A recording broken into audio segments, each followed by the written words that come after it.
प्रिय दर्शकों, आप सभी का स्वागत है हमारे इस YouTube चैनल पर। दर्शकों, महाराष्ट्र की राजनीति के अंदर बहुत उठापटक चल रही है। कभी अरविंद गोस्वामी को लेकर, कभी कंगना रनौत को लेकर के, तो कभी किसी और चीज को लेकर के महाराष्ट्र की राजनीति के अंदर हमेशा कुछ न कुछ उफान आता रहता है। और ये सब कुछ इसलिए है क्योंकि वहां पर जिस तरह के चुनाव हुए, जो चुनाव के परिणाम आए और फिर वहां पर जिस तरह से राजनीतिक घटनाक्रम बदला और एक नई सरकार का गठन हुआ, वो अपने आप में सभी को बहुत ही आश्चर्यचकित करने वाली थी। यहां पर दर्शकों, एक बात को मैं जरूर यहां पर कहना चाहूंगा। बेशक हो सकता है बहुत से लोग मेरी इस बात से नाराज हों, लेकिन ये बात हकीकत है कि भारतीय जनता पार्टी और शिवसेना ने जिस तरह से चुनाव लड़ा था और उसके बाद जो भी घटनाक्रम बना और जिसमें शिवसेना ने अपने अहम को साबित करने के लिए जिस तरीके से वहां सरकार का गठन किया, निश्चित मानिए ये हिंदुत्व की विचारधारा को एक बहुत बड़ा सेटबैक है, जिसका परिणाम हम सब ने देखा है और भविष्य इसका परिणाम भी बताएगा। लेकिन ये ऐसा सेटबैक है जिसको हम अब पूरा नहीं कर सकते। एक हिंदुत्व की विचारधारा को यहां पर बहुत बड़ा डेंट लगा है इस कदम से, भारतीय जनता पार्टी और शिवसेना के गठबंधन को टूटने का।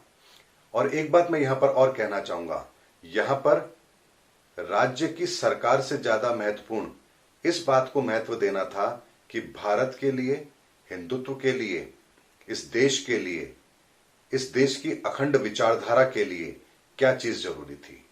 उसके आगे यदि हमें सरकार का मोह छोड़ना भी पड़ता तो वो हमारे लिए राष्ट्र हित में लिया हुआ एक बहुत बड़ा कदम होता और निश्चित तौर पर उसका इंपैक्ट बहुत पॉजिटिव होता आने वाले समय के लिए। लेकिन घटना घटित हो चुकी है और अब राज्य सरकारें केवल और केवल अपने अस्तित्व को बचाने के लिए और अपने गठबंधन को बचाने के लिए ही कार्य कर पा रही है। ये साफ साफ नजर भी आ रहा है।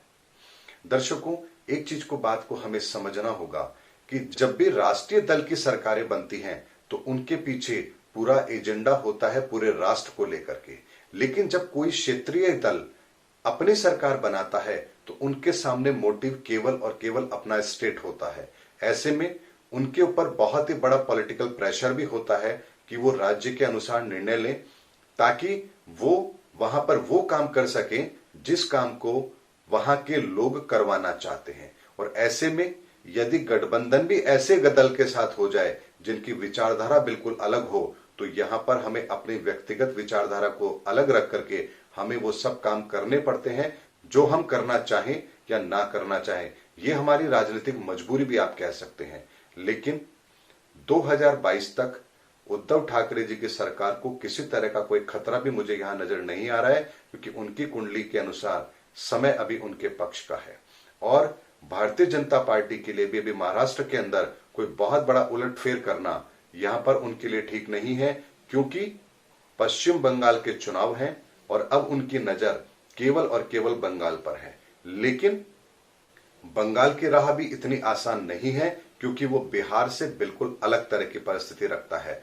और यहां पर 20 नवंबर के बाद में ग्रहों की स्थिति भी काफी बदल जाएगी और उन बदले हुए ग्रहों की स्थिति में ही बंगाल के चुनाव भी होंगे, जो अपने आप में बहुत ही बुरा संकेत दे रहे हैं। यानी कि यहां पर पूरा का पूरा चुनाव हिंसात्मक रहे, इसकी संभावना भी नजर आ रही है।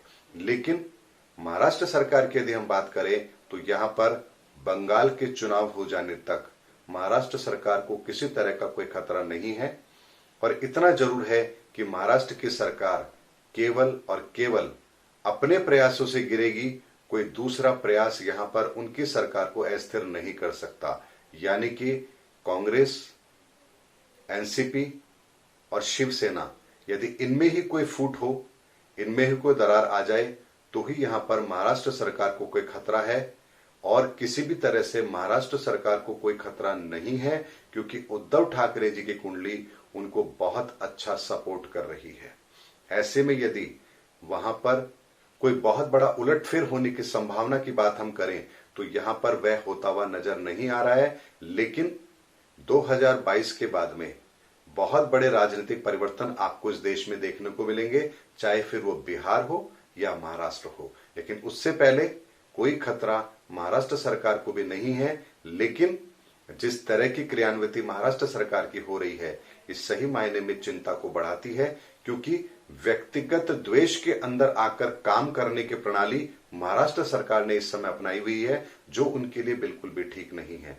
उन्हें राष्ट्र हित में, राज्य के हित में, अपनी पार्टी के हित में और जनता के हित में कार्य करना चाहिए। यही इस समय उनके लिए श्रेष्ठ रहेगा, क्योंकि समय यदि आपके पक्ष का है और यदि आपका कर्म अनैतिक हो जाए तो फिर यहां पर बुरा वक्त आपको बहुत बुरे परिणाम भी दिखाता है। ऐसे में महाराष्ट्र सरकार को ये जरूर ध्यान रखना चाहिए कि किसी भी तरह के पॉलिटिकल एजेंडे के अंदर जब वो अपना काम कर रहे हैं तो उस समय पर जनता की भलाई, हिंदुत्व की विचारधारा की भलाई, उसकी रक्षा, ये भी उनको अपना ध्यान रखना चाहिए। क्योंकि जब एक ही विचारधारा के अंदर दो टुकड़े होते हैं तो ये सही मायने में बहुत बड़ा डेंट समाज के लिए होता है, उस विचारधारा के लिए होता है जिस विचारधारा को लेकर के दो व्यक्ति जब साथ चलते हैं। उम्मीद करता हूं मैंने इस वीडियो के माध्यम से आपको ये बताने का प्रयास किया है कि किस तरह का डैमेज इस समय पर महाराष्ट्र के अंदर हो रहा है, लेकिन उसके बावजूद भी अभी वहां पर सरकार अस्थिर नहीं होगी और आने वाला समय और चुनौतीपूर्ण है। उसका वो किस तरह से मुकाबला करते हैं, ये देखना भी इंटरेस्टिंग रहेगा। अगले वीडियो में आपसे फिर मुलाकात होगी, तब तक हमारे चैनल पर बने रहिए। जय हिंद, जय भारत।